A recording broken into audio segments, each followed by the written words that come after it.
नमस्कार। आज हम फार्माकोग्नोसी के चैप्टर 4 की विस्तार से चर्चा करेंगे। इस चैप्टर में हम 4 बहुत ही महत्वपूर्ण प्लांट कंपाउंड्स के बारे में जानेंगे। ये हैं एल्कलॉइड्स, ग्लाइकोसाइड्स, वोलेटाइल ऑयल्स और टैनिन्स। हम समझेंगे कि ये क्या होते हैं, कहाँ पाए जाते हैं और मेडिसिन में इनका क्या महत्व है। चलिए एक नज़र डालते हैं कि आज हम क्या क्या कवर करने वाले हैं। सबसे पहले हम एल्कलॉइड्स के बारे में पढ़ेंगे, उनकी प्रॉपर्टीज़ और इतिहास को जानेंगे। उसके बाद हम ग्लाइकोसाइड्स के स्ट्रक्चर और उनके इस्तेमाल को समझेंगे। फिर हम वॉलेटाइल ऑयल्स और टर्पेनॉइड्स की बात करेंगे और आखिर में हम टैनिन्स की क्लासिफिकेशन और एप्लीकेशंस के साथ इस चैप्टर को पूरा करेंगे। ठीक है, तो शुरू करते हैं हमारे पहले सेक्शन से, जो है एल्कलॉइड्स, प्रॉपर्टीज एंड हिस्ट्री। सबसे पहले इसका इंट्रोडक्शन देखते हैं। पहली लाइन है, the term alkaloid alkali like is extremely useful and is commonly applied to basic nitrogenous compounds that are physiologically active। इसका मतलब ये है कि एल्कलॉइड शब्द, जिसका अर्थ एल्कली जैसा होता है, उन बेसिक यानी क्षारीय कंपाउंड्स के लिए इस्तेमाल किया जाता है जिनमें नाइट्रोजन होता है और जो हमारे शरीर पर कोई असर यानी फिजियोलॉजिकल एक्टिविटी दिखाते हैं। अगली लाइन में एग्जिस्ट एज प्राइमरी, सेकेंडरी और tertiary amines of plant origin. इसका मतलब है कि ये पौधों में प्राइमरी, सेकेंडरी या टर्शियरी अमीन के रूप में मौजूद हो सकते हैं। About 21,000 alkaloids have been identified, यानी अब तक लगभग 21,000 अलग अलग तरह के एल्कलॉइड्स की पहचान की जा चुकी है। Never occur alone, usually a mixture of major and minor alkaloids.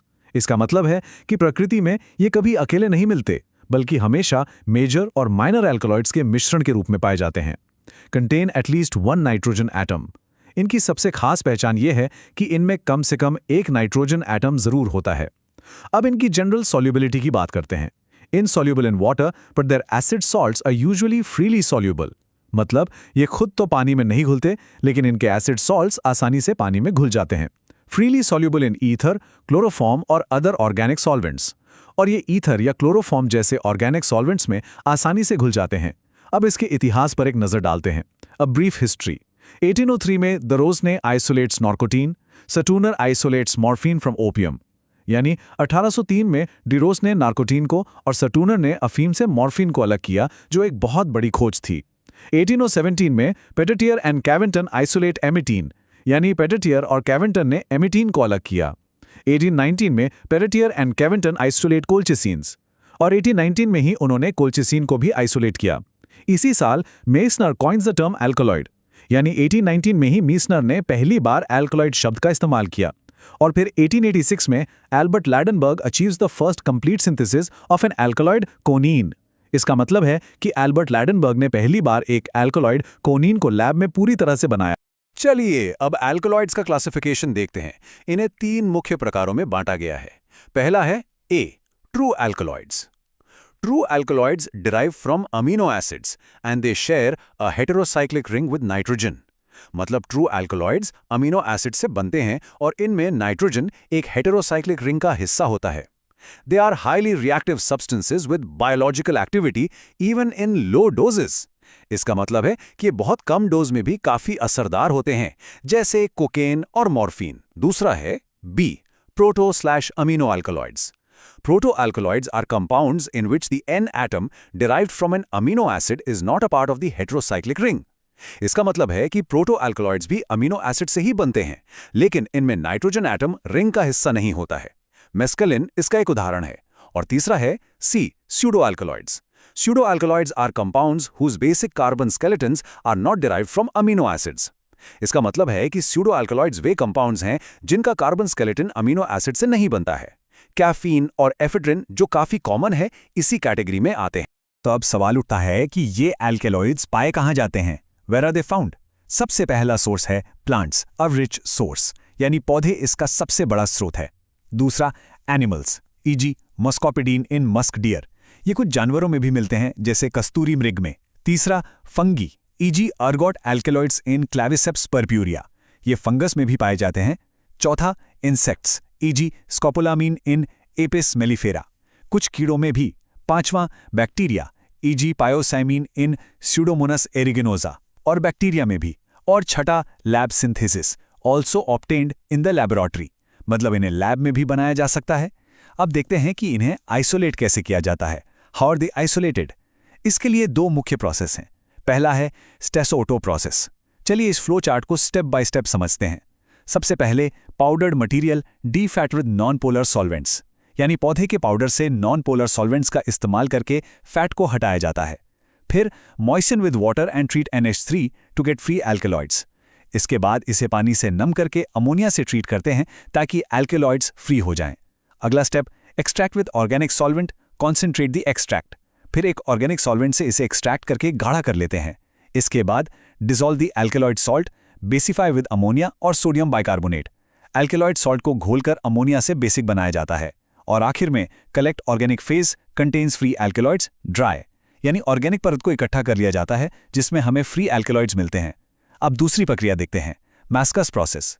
इसमें भी पहला स्टेप है powdered material defat with non polar solvents, extract with methanol and concentrate. यहां भी फैट को हटाकर मेथनॉल से एक्सट्रैक्ट किया जाता है। फिर dissolve in water, acidify to pH 2, stand in refrigerator for days और बॉयल विद पैराफिन, फिल्टर। इसके बाद इसे पानी में घोलकर एसिडिक बनाकर और फिल्टर करके शुद्ध किया जाता है। अगला step, shake filtrate with organic solvent, basify with ammonia. Filtrate को ऑर्गेनिक सॉल्वेंट के साथ शेक करके अमोनिया से बेसिक बनाते हैं। और अंत में collect organic phase contains free alkaloids, dry. यहां भी ऑर्गेनिक फेज में हमें एल्केलॉइड्स मिल जाते हैं।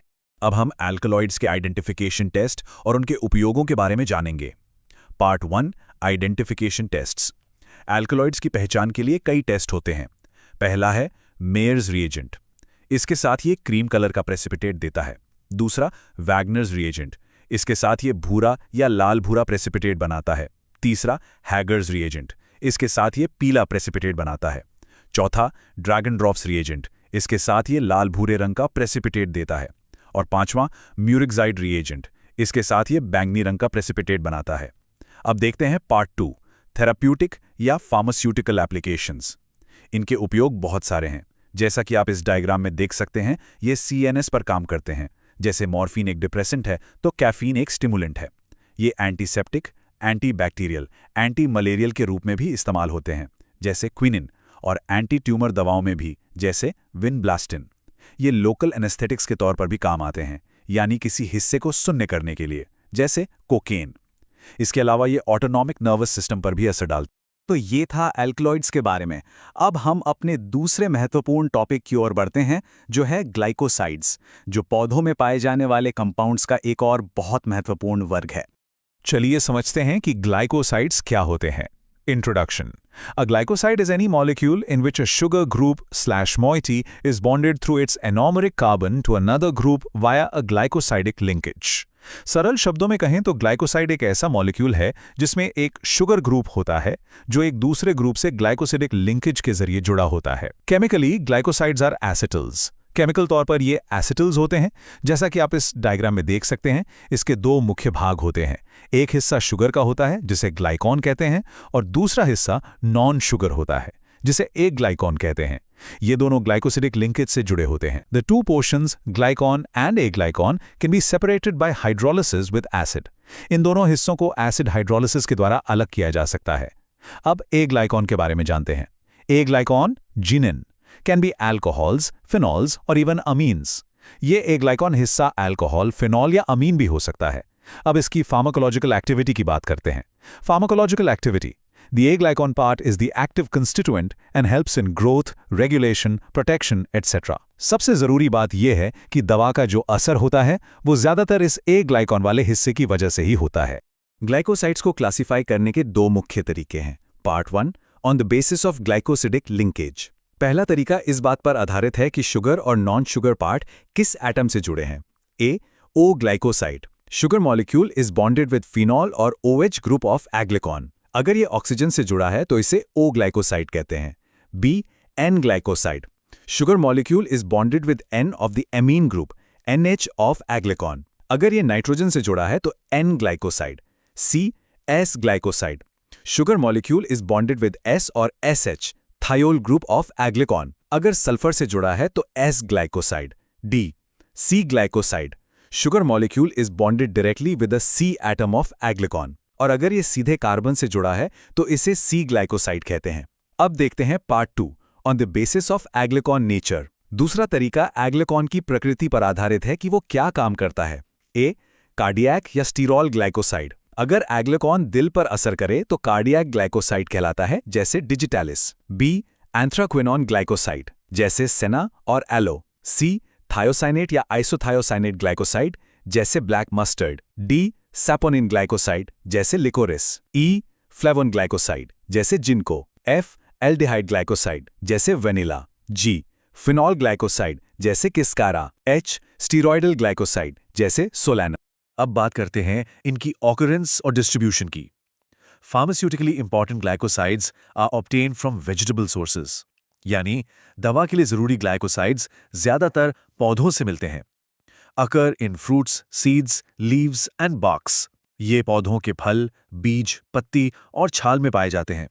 Common sugars from hydrolysis, glucose, mannose या गैलेक्टोज। हाइड्रोलिसिस करने पर इनमें से ग्लूकोज, मैनोज या गैलेक्टोज जैसे कॉमन शुगर्स निकलते हैं। अब इनकी प्रॉपर्टीज देखते हैं। Colourless, crystalline, non reducing, optically active. ये आमतौर पर रंगहीन, क्रिस्टलीय, नॉन रिड्यूसिंग और ऑप्टिकली एक्टिव होते हैं। ये कुछ खास प्लांट फैमिलीज में पाए जाते हैं। अब इनका आइसोलेशन देखते हैं। स्टैस्ट ऑटो मेथड। चलिए फ्लोचार्ट को समझते हैं। सबसे पहले finally divided glycoside containing powdered drug, यानी ग्लाइकोसाइड वाले ड्रग का बारीक पाउडर लिया जाता है। फिर continuous hot percolation with alcoholic solvent using Soxhlet apparatus। Soxhlet उपकरण का इस्तेमाल करके अल्कोहलिक सॉल्वेंट से इसका एक्सट्रैक्ट निकाला जाता है। अगला स्टेप है treat extract with lead acetate to remove tannins and non glycosidal impurities. इस एक्सट्रैक्ट में से टैनिन जैसी अशुद्धियों को हटाने के लिए लेड एसिटेट मिलाया जाता है। इसके बाद pass hydrogen sulphide H2S gas to precipitate excess lead acetate as lead sulphide. फिर हाइड्रोजन सल्फाइड गैस पास करके अतिरिक्त लेड को हटा दिया जाता है। इससे हमें ऑब्टेन क्रूड ग्लाइकोसाइड यानी कच्चा ग्लाइकोसाइड मिलता है। और आखिर में purify by fractional solubility, fractional crystallization and chromatographic techniques. इसे अलग अलग क्रोमैटोग्राफिक तकनीकों से शुद्ध किया जाता है। अब हम कुछ खास ग्लाइकोसाइड्स के आइडेंटिफिकेशन टेस्ट्स को देखेंगे। पहला है बॉन्ड ट्रिगर्स टेस्ट, जो एंथ्राक्विनोन ग्लाइकोसाइड्स के लिए होता है। 1 gram crude drug plus 510 ml HCl, boil on water bath 10 minutes, filter. इसमें ड्रग को एसिड के साथ उबालकर फिल्टर कर लेते हैं। Extract filtrate with CCl4 benzene, add equal amount of ammonia solution, shake well. फिर फिल्ट्रेट में बेंजीन और अमोनिया सोल्यूशन मिलाकर अच्छी तरह हिलाते हैं। फॉर्मेशन ऑफ पिंक और red colour in the ammonia layer indicates the presence of anthraquinone glycoside. अगर अमोनिया की लेयर गुलाबी या लाल हो जाती है तो इसका मतलब है कि एंथ्राक्विनोन ग्लाइकोसाइड मौजूद है। दूसरा है saponin glycoside test. Place crude drug on a slide, add a few drops of blood and mix well. इसमें ड्रग को स्लाइड पर रखकर उसमें कुछ बूंदें खून की मिलाते हैं। Result RBCs become ruptured due to the presence of saponin glycosides. नतीजा ये होता है कि सेपोनिन की मौजूदगी में लाल रक्त कोशिकाएं यानी RBCs फट जाती हैं, जिसे हीमोलिसिस कहते हैं, जैसा कि आप डायग्राम में देख सकते हैं। तीसरा है स्टीरॉयड ग्लाइकोसाइड टेस्ट। इसे लिबरमैन-बुर्चार्ड रिएक्शन भी कहते हैं। Alcoholic crude drug extract plus CHCl3 slowly add concentrated H2SO4 from the side walls of the test tube. इसमें ड्रग एक्सट्रैक्ट में धीरे धीरे सल्फ्यूरिक एसिड मिलाते हैं। Result A yellow color ring appears at the junction of the two liquids, which turns red after 2 minutes, indicating the presence of steroids. दो liquids के मिलने की जगह पर एक पीली रिंग बनती है, जो बाद में लाल हो जाती है, जो स्टेरॉइड्स की मौजूदगी को दर्शाता है। आइडेंटिफिकेशन टेस्ट के दूसरे भाग में 2 और महत्वपूर्ण टेस्ट हैं। पहला है वैनिलिन HCl टेस्ट, जो फ्लेवोनॉइड ग्लाइकोसाइड्स के लिए हैं। Take alcoholic crude drug extract, mix with vanillin HCl। इसमें ड्रग के अल्कोहलिक एक्सट्रैक्ट में वैनिलिन HCl मिलाया जाता है। Formation of pink colour due to the presence of flavonoids. अगर गुलाबी रंग बनता है तो ये फ्लेवोनॉइड्स की मौजूदगी को दिखाता है। दूसरा टेस्ट है किलर किलानी टेस्ट, जो कार्डियक ग्लाइकोसाइड्स के लिए है। ये थोड़ा डिटेल्ड है। पहला step alcoholic drug plus equal amount of water plus 0.5 ml of strong lead acetate solution, shake well and filter. Drug में पानी और लीड एसिटेट सोल्यूशन मिलाकर फिल्टर कर लेते हैं। दूसरा step add an equal amount of chloroform to the filtrate and evaporate to dryness. Filtrate में chloroform मिलाकर उसे सुखाया जाता है। तीसरा step dissolve the residue in 3 ml of glacial acetic acid, then add a few drops of FeCl3 salt. बचे हुए अवशेष को एसिटिक एसिड और फेरिक क्लोराइड में घोला जाता है। चौथा step transfer this solution into a test tube containing 2 ml of concentrated H2SO4। इस सॉल्यूशन को सल्फ्यूरिक एसिड वाली टेस्ट ट्यूब में डाला जाता है। A reddish-brown layer is formed, which turns bluish-green after standing due to the presence of digitoxos. इसका नतीजा ये होता है कि एक लाल भूरी परत बनती है जो थोड़ी देर बाद नीली हरी हो जाती है। यह डिजिटॉक्सोस की मौजूदगी का संकेत है। चलिए अब देखते हैं कि इन ग्लाइकोसाइड्स का दवाओं में असल में कैसे इस्तेमाल होता है। पहला है सेना की पत्तियां। Use laxative. इसका उपयोग लैक्सेटिव यानी कर्ब्स दूर करने वाली दवा के रूप में होता है। इसका मैकेनिज्म क्या है?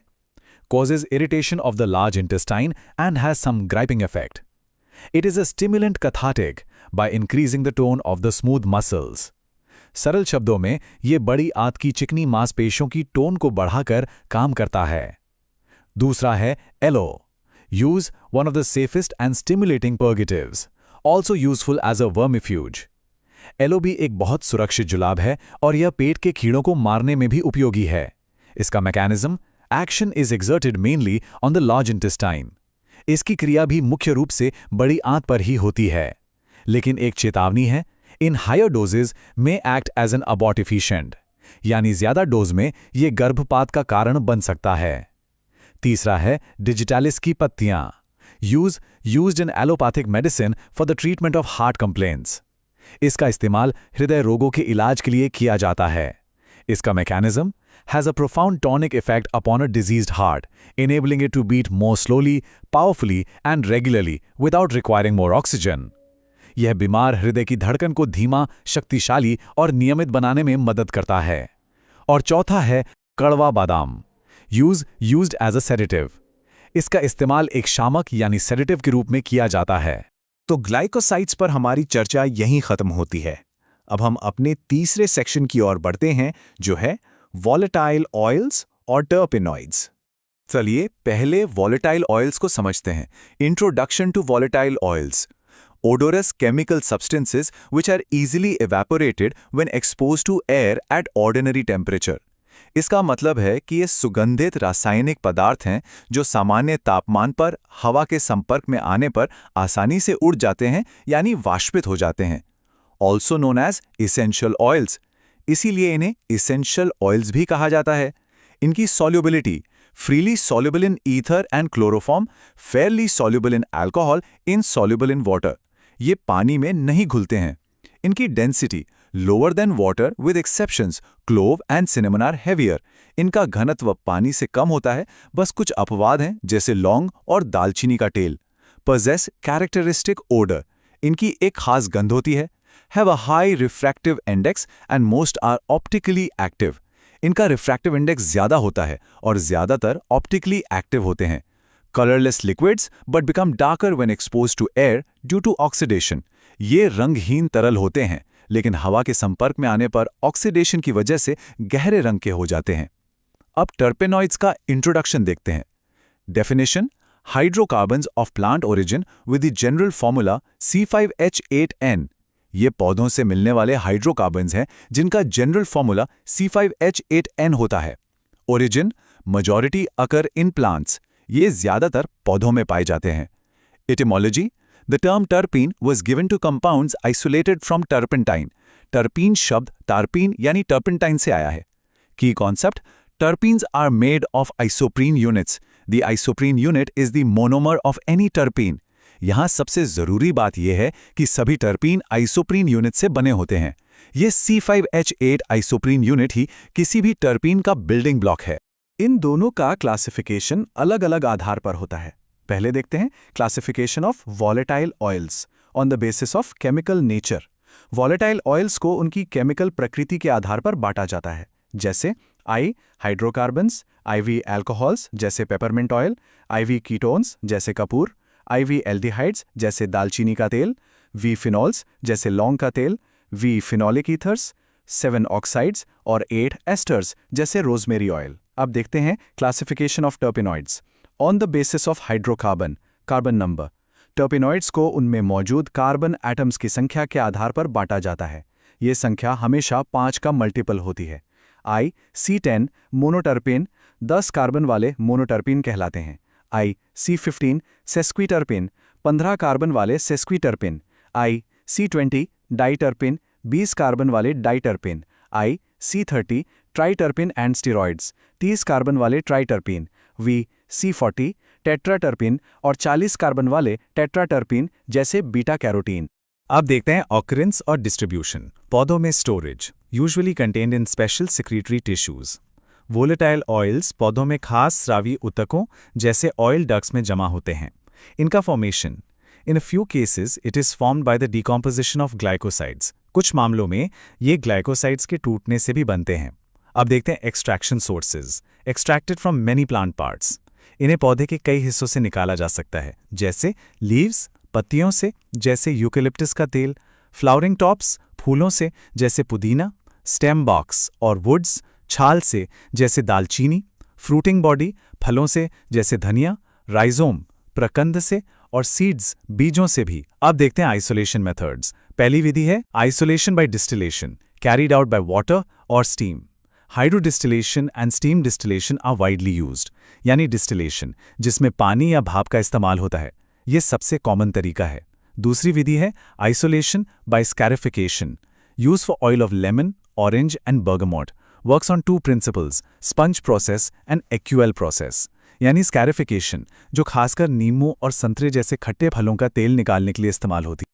चलिए अब स्कैरिफिकेशन प्रोसेस को और विस्तार से समझते हैं। Part 1 scarification processes. A sponge process. इस प्रक्रिया में cut fruit and remove contents, फल को काटकर अंदर का गूदा निकाल देते हैं। Immerse in water for a short time, इसे थोड़ी देर पानी में डुबोते हैं। Press fruit contents on a sponge operator, oil glands burst open. फिर फल के छिलके को एक स्पंज पर दबाते हैं जिससे तेल की ग्रंथियां फट जाती हैं। Sponge absorbs the exuded oil, sponge निकले हुए तेल को सोख लेता है। Let sponge liquid stand, oil separates from water and is collected. बाद में स्पंज से निकले लिक्विड को रख देते हैं जिससे तेल और पानी अलग हो जाते हैं और तेल को इकट्ठा कर लिया जाता है। Be equal process. The rinds are ruptured mechanically using numerous pointed projections with a rotary movement and the oil is collected. इसमें एक घूमने वाले नुकीले उपकरण से छिलकों को मैकेनिकली तोड़ा जाता है जिससे तेल निकलता है और उसे जमा कर लिया जाता है। अब देखते हैं part 2 identification test for volatile oils. पहला test volatile oil plus alcoholic solution of Sudan 3, red colour develops. Sudan 3 के साथ ये लाल रंग देते हैं। दूसरा test volatile oil plus tincture of alkanna, red colour produced. Alkanna के टिंक्चर के साथ भी ये लाल रंग बनाते हैं। तीसरा test 0.5 ml of eugenol containing drug plus 2 drops of 1% FeCl3 solution, green colour produced indicates eugenol. Eugenol युक्त ड्रग फेरिक क्लोराइड के साथ हरा रंग देता है जो यूजेनॉल की पहचान। Part 1 therapeutic pharmaceutical applications of volatile oils terpenoids. इनके बहुत से उपयोग हैं। फॉर्मुलेशंस में flavouring agent and perfuming agent, इन्हें स्वाद और सुगंध के लिए इस्तेमाल किया जाता है। इंडस्ट्रीज में used in foods, beverages and cosmetics, इनका उपयोग खाने पीने की चीज़ों और कॉस्मेटिक्स में होता है। थेरेप्यूटिक वैल्यूज, चिकित्सकीय रूप से भी इनके कई उपयोग हैं। कार्मिनेटिव, कुछ पेट की गैस दूर करते हैं। इरिटेंट, कुछ उत्तेजक होते हैं। लोकल एनेस्थेटिक्स, क्लोव, लौंग का तेल एक लोकल एनेस्थेटिक है। सेडेटिव, कुछ शामक होते हैं। और एंथलमिंथिक्स, चेनोपोडियम ऑयल, कुछ पेट के कीड़ों को मारते हैं। अब हम अपने अंतिम टॉपिक टैनिन्स का इंट्रोडक्शन देखते हैं। Etymology, the name tannin is derived from the French. Tannin शब्द फ्रेंच भाषा से लिया गया है। Definition, secondary metabolites, complex organic, non nitrogenous, phenolic plant products which generally have astringent properties. ये जटिल non nitrogenous phenolic plant products हैं जिनमें आमतौर पर कसैले गुण होते हैं। History, term first used by Seguin in 1796 to denote substances that combine with animal hides to convert them into leather. Tannin, इस शब्द का इस्तेमाल सबसे पहले चमड़ा बनाने की प्रक्रिया यानी टैनिंग के संबंध में किया गया था। Key test, the test is known as the gold beater skin test. इनका मुख्य identification test gold beater skin test है। चलिए अब हम इस चैप्टर के चौथे और आखिरी सेक्शन में चलते हैं जो है tannins classification and applications. Tannins को गोल्ड बीटर स्किन टेस्ट के आधार पर दो मुख्य ग्रुप्स में बांटा जाता है। Group I pseudotannins, tannins which are partly retained by the hide powder and fail to give the test. ये वो टैनिन्स हैं जो इस टेस्ट में फेल हो जाते हैं। Group 2 true tannins, tannins which show maximum hide power and give a positive test. और ये वो टैनिन्स हैं जो पॉजिटिव टेस्ट देते हैं। ट्रू टैनिन्स को आगे दो प्रकारों में बांटा गया है।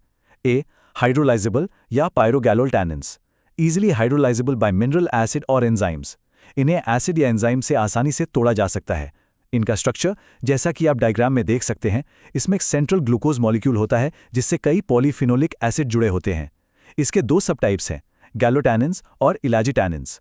बी, नॉन हाइड्रोलाइजेबल या कंडेंस्ड, या proanthocyanidin tannins, not readily hydrolysable. इन्हें आसानी से तोड़ा नहीं जा सकता। इनका स्ट्रक्चर जैसा कि आप डायग्राम में देख सकते हैं, फ्लावोनॉइड से मिलता जुलता होता है। कैटेचिन जो ग्रीन टी में पाया जाता है, इसका एक अच्छा उदाहरण है। Part 1. Occurrence and Distribution. Distribution. Widely distributed in the plant kingdom. Tannins पौधों की दुनिया में बहुत आम है। Rich families जैसे रोजेसी और लेग्यूमिनोसाई परिवारों में ये काफ़ी मात्रा में होते हैं। Devoid families, क्रूसीफेरे और पापावीरेसी जैसे कुछ परिवारों में ये नहीं पाए जाते। पौधों में इनका फंक्शन, ये पौधों में एक सुरक्षात्मक कार्य करते हैं। Part 2. Isolation of tannins. Solubility, easily extracted with water or alcohol. Highly soluble, insoluble in organic solvents. इन्हें अलग करना आसान है क्योंकि ये पानी और अल्कोहल में घुल जाते हैं, लेकिन ऑर्गेनिक सॉल्वेंट्स में नहीं। जनरल मेथड, सामान्य विधि में पानी संतृप्त ईथर या पानी, अल्कोहल और ईथर के मिश्रण का उपयोग होता है। Part 3, identification tests for tannins. की आइडेंटिफिकेशन टेस्ट्स, इनकी पहचान के लिए कुछ मुख्य टेस्ट्स हैं। 1. Gold beta skin test, 2. Phenazone test, 3. Gelatin test, 4. Test of catechin जिसे मैचस्टिक टेस्ट भी कहते हैं, 5. Test for chlorogenic acid, 6. और वेनिलिन हाइड्रोक्लोरिक एसिड टेस्ट। चलिए अब कुछ मुख्य टेस्ट्स और इनके उपयोगों को डिटेल में देखते हैं। Part 1, detailed identification tests. 1. Gold beta skin test. Soak skin in 2% HCl, wash, place in tannin solution 5 minutes, wash, transfer to 1% ferrous sulphate solution. इस टेस्ट में एक खास तरह की स्किन को पहले टैनिन के सॉल्यूशन में और फिर फेरस सल्फेट के सॉल्यूशन में डुबोया जाता है। इसका रिजल्ट ब्राउन और black colour on the membrane indicates tannin. अगर स्किन का रंग भूरा या काला हो जाता है तो यह टैनिन की मौजूदगी को दिखाता है। 2. Phenazone test. 5 ml aqueous tannin solution plus 0.5 gram sodium acid phosphate, warm, cool, filter. Add 2% finazone solution to filtrate. इस प्रक्रिया में रिजल्ट यह होता है कि all tannins are precipitated as a bulky, colored perceptible precipitate. एक भारी, रंगीन precipitate बनता है। 3. Gelatin test. 1% gelatin solution plus 10% NaCl plus 1% tannin solution. ये एक सिंपल टेस्ट है जिसमें रिजल्ट ये होता है कि tannin causes precipitation of the gelatin solution. Tannins gelatin solution का प्रेसिपिटेशन कर देता है। अब देखते हैं part 2, therapeutic applications of tannins. Properties, medically tannins show astringent properties. Medically tannins में कसैले गुण होते हैं। Uses, promote rapid healing and the formation of new tissue. इस वजह से ये घावों को जल्दी भरने में मदद करते हैं। Use for treating wounds and inflamed mucosa. इनका इस्तेमाल घावों और सूजन वाली म्यूकोजा के इलाज में होता है। Used in the treatment of various ulcers, hemorrhoids, minor Burns. इनका उपयोग अल्सर, बवासीर और मामूली जलन के इलाज में भी किया जाता है। Recently shown antiviral activities and use for treatment of viral diseases including AIDS. हाल के रिसर्च में इनमें एंटीवायरल एक्टिविटी भी देखी गई है और एड्स जैसी वायरल बीमारियों के इलाज में भी इनकी क्षमता पर स्टडी की जा रही है। तो आज हमने पौधों से मिलने वाले 4 बहुत ही महत्वपूर्ण compounds, alkaloids, glycosides, volatile oils और टैनिन्स के बारे में विस्तार से जाना। ये सिर्फ केमिकल कंपाउंड्स नहीं हैं, बल्कि ये आधुनिक चिकित्सा की नींव हैं। ये हमें सोचने पर मजबूर करता है कि पौधों से मिलने वाले और कौन से कंपाउंड्स हैं जो आधुनिक चिकित्सा में एक महत्वपूर्ण भूमिका निभाते हैं। इस सवाल पर जरूर सोचिएगा। अगली बार तक के लिए पढ़ते रहिए और सीखते रहिए।